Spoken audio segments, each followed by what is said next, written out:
السلام عليكم الاخوان، كي دايرين؟ بخير؟ كلشي مزيان؟ حياكم الله جميعا. في هذا الفيديو الاخوان نهضر لكم على كيفيه تغيير حساب العوائد. يعني اي واحد عنده شي صفحه في الفيسبوك وداير شي غلط يعني في حساب العوائد، مثلا غلطتي في النمره ديال الهاتف ولا البلد ديالك، يعني الدوله ديالك، السميه ديال الدوله ديالك ولا الرمز البريدي، يمكن لك تغيرهم. يمكن لك تغير بعض المعلومات في حساب العوائد. المهم خليكم الاخوان، كنجي كنكليكي على كندخل العوائد. انتم كيف كتشوفوا يعني بعض المعلومات الا درتي فيهم الغلط في حساب العوائد يمكن لك تغيرهم اخويا. غندخل نوري لك. المهم تجي كتدخل حساب العوائد ديالك، هنا كتكليكي على هاد الاعدادات. فاش كتطلع لك هنا اعدادات حساب العوائد، كتطلع لك هنا اعدادات حساب العوائد. اول حاجه كيف قلت لكم بحال رقم الهاتف الا درتي فيه الغلط، ولا اسم الدوله الا بغيتي تبدلها بشي سميه ديال الدوله اخرى، ولا الرمز البريدي، ولا المهم انتم كيف كتشوفوا كتدخل هنا كتلقى المعلومات ديالك. يعني كتدخل هنا كتلقى المعلومات ديالك. بحال دابا البلد راه يمكن لك تبدلو النمره ديال الهاتف الا غلطتي فيها، الجيميل الا غلطتي فيه، رقم التعريف الضريبي حتى هو، النمره ديال لاكارت اللي راه غلطتي فيها يمكن لك تبدلها. المهم اي واحد دار شي غلط في شي حاجه راه يمكن لك تبدلها اخويا. وهنا الا غلطتي في العنوان الاساسي، يعني العنوان الاساسي اللي عندك في البطاقه الوطنيه، الا غلطتي فيه حتى هو راه يمكن لك تبدلو. المدينه ديالك حتى هي يمكن لك، يعني الا غلطتي فيها يمكن لك تبدلها. وكيف قلت لكم البلد يعني الدوله ديالك الا غلطتي فيها، الرمز البريدي. اما هذوك المعلومات الاخرين بحال المعلومات الضريبيه ما يمكنش لك تغيرهم. يعني فاش كيقولوا لك واش انت مواطن امريكي، واش ساكن في امريكا، هذوك ما يمكنش لك تبدلهم. يمكن لك فقط تبدل كيف قلت لكم السميه والكنيه، تاريخ الازدياد ديالكم، البلد، يعني الدوله الا غلطتي فيها. يعني كنهضر مع الناس الا درتي شي خطا في حساب العوائد وما تقبلش لك راه يمكن لك تبدلو. وبالنسبه للناس اللي ديجا يعني دايرين حساب العوائد وبغاو يغيروا يعني شي حاجه، يعني واخا تقبلوهم وبغاو يبدلوا شي حاجه اخرى، راه يمكن لك اخويا تبدلوهم. راه من هنا كتدخل، من هنا كتلقى السميه والكنيه ديالك واسم الدوله ديالك يمكن لك تبدلوهم. واللي ما كيتبدلش الاخوان هو هو المعلومات الضريبيه.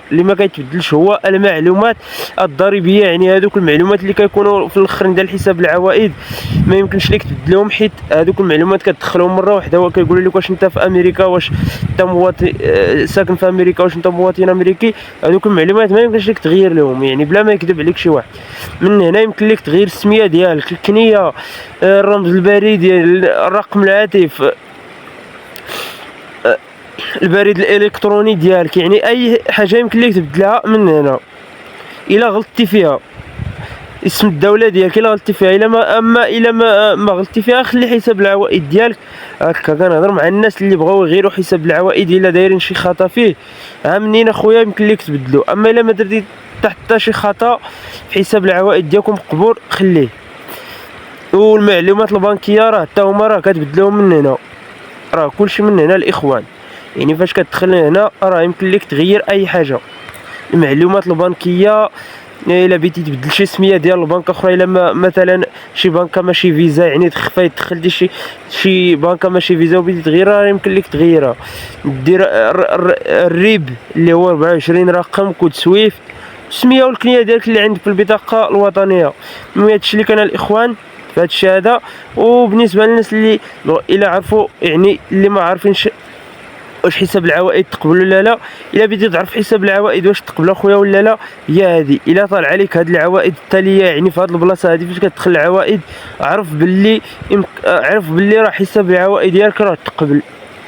الا ما طالعش لك هاد العوائد التاليه، عرف باللي حساب العوائد ديالك راه فيه شي مشكل، ويمكن لك تعاودو. يعني يمكن لك تعاودو حيت غلطتي في شي خطا. كيف قلت لكم الاخوان، اهم حاجه في حساب العوائد هي المعلومات الضريبيه. اي واحد بغى يدخل حساب العوائد، هذوك المعلومات الضريبيه اللي كيكونوا في الاخير هما اللي خصك ترد منهم البال. فاش كيقولوا لك واش انت مواطن امريكي، واش انت ساكن في امريكا، هذوك المعلومات هما اللي خصك ضروري تدخل اللي خصك ترد ليهم البال. الا درتي فيهم شي خطر ما باقيش يمكن ليك تغلط فيهم، وغير نسى ديك الصفحه الا فايت حتى مشيتي دخلتي فيها حساب العوائد ودخلتي فيها المعلومات الضريبيه. واللي بغى الطريقه كيفيه ادخال المعلومات الضريبيه غادي نحط لكم الفيديو ديال كيفيه ادخال المعلومات الضريبيه بطريقه صحيحه، غادي تلقاوه في التحت ديال هذا التعليق تحت هاد الفيديو الاخوان، غادي تلقاوه في اول تعليق ديال هاد الفيديو، لا غادي تلقاوه في العنوان ديال هاد الفيديو كيفيه ادخال المعلومات الضريبيه في حساب العوائد بطريقه صحيحه ومقبوله. وفاش غادي تدخلها بهذه الطريقه راه غادي تقبل لك حساب العوائد ديالك اخويا واختي. كيف قلت لكم العوائد التاليه الا طلعت لك في هذه البلاصه عرف بلي حساب العوائد ديالك راه تقبل ومزيان وما فيه حتى شي مشكل.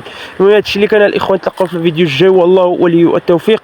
اللي بغى يسول على اي حاجه كتخصنا على المحتوى صيفط لي اخويا في الخاص ولا كتب لي التعليق. والله ولي التوفيق. وما تنساوش تبارطاجيو معكم الاخوان هذا الفيديو. والله ولي التوفيق.